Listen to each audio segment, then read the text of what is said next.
అసోంలో jihadi terror network ను భగ్నం చేశారు పోలీసులు. 11 మందిని సిట్ అరెస్ట్ చేసింది. ఈశాన్య రాష్ట్రాల్లో టెర్రర్ నెట్వర్క్ ను విస్తరించేందుకు వీళ్లు కుట్ర చేసినట్టు గుర్తించారు. ఈశాన్య రాష్ట్రాల్లో భారీ ఉగ్రకుట్రను భగ్నం చేశారు అసోం పోలీసులు. 11 మంది ఐఎంకే జిహాదీ ఉగ్రవాదులను అరెస్ట్ చేశారు పోలీసులు.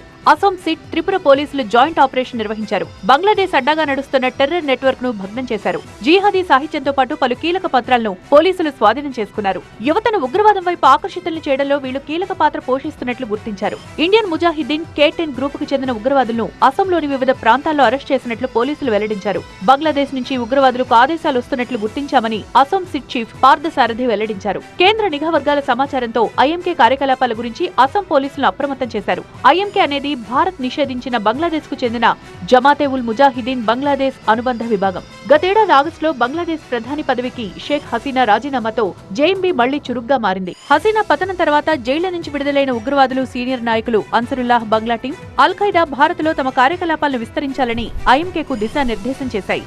సోషల్ మీడియా ద్వారా గుట్టు చప్పుడు కాకుండా సమన్వయం చేసుకుంటున్నట్లు దర్యాప్తులో వెల్లడైంది.